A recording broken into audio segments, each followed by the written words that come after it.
Now, if we talk about the NFT market, how do you see it? I mean, it was a very hot topic some years ago. There were some games and people, lots of things happening. But how is it right now, and how do you see this market specifically in the future? You know what, are you guys familiar with Labubu? I am not. Okay, I'm trying to think what would be a trend that would be big over here at the moment. Similar to like sports, or similar to kind of like these trends that you suddenly see pop up in everyday life. NFTs were a hype of the last cycle, and they were embraced by the art world, by the fashion world, by the sports world, because it was an easy entry point and an easy way to show that you were playing in this space. And what we saw is when we went through the last kind of bear cycle, the interest fell because people didn't see the value there as much anymore. Now we've moved on to other hype trends, like the most recent was meme coins. We're now going into what people are calling tokenization of assets, which is where you tokenize, real world assets such as real estate or is that a big water. Thing? It's going to be the big next trend. Okay. And I think it's interesting because it's really at its basis level fractional ownership. Are people tokenizing companies? It's incredible, the use cases. But when just going back to the NFT point, what I think we need to remember is, one, NFTs still have a lot of different type of applications. So I'm in marketing, and a lot of the tools we use haven't caught up with where our users are.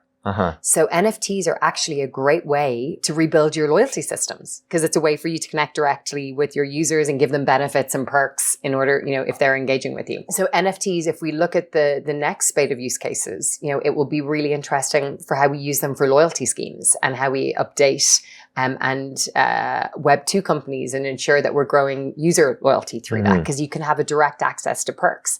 Or if you're someone that likes going to music concerts, I used to keep all my concert tickets when I was a little girl in a box under my bed. Now I can have them in my Web3 wallet and keep them as a digital memento. So there's lots of use cases still for NFTs. That doesn't mean they're still relevant. It just means the hype has gone down. And, now it's a little bit similar, and I used this analogy before, but to Google Glass. Do you remember when Google Glass was first introduced? Everyone wanted it. You had every fashion designer, every sports athlete using it. But the challenge was it was too early. And, we didn't fully understand why we would need Google Glasses. And because the benefits weren't clear, then it wasn't embraced by the retail audience. Yet the defense industry, the medical industry embraced it. And now we're starting to see versions of Google Glass come back into society and be used in different ways. So I think we're at that stage, with NFTs where they'll be relevant. They're just not going to have the same hype around it. Now you mentioned the meme coins, yes. right? Do they play a big role in this market? So I'll give you a giggle. My husband works in traditional finance, and he was a little skeptical about, digital assets. So there's like lots of debates in our house. And when meme coins were introduced, he just found them so fun. But he was someone who was into gaming when he was younger. And he was like, oh, this is fun and frivolous. And like, what's this coin? And, who's this? And why is Trump launching a coin? So his first investment was in meme coins. And I'm like, this is crazy. So then what I had to reset my mind around is meme coins are an amazing gateway to digital assets. Again, you really need to know who's behind them and what the roadmap is, and where they're going. But what I think is really interesting for marketeers, I can use that maybe search or that investment that you did in meme coin to then pivot you and educate you on how you can enter into the space in a more responsible way with, other assets. And I think that's what we need to remember. They're a gateway, but it's how you use that moment of interest or engagement and bring them down, the journey and show them, how to enter into the space responsibly. But they're very fun. I think all of us love following what price Trump coin is at the moment. And why do you think people get into cryptocurrency most regularly?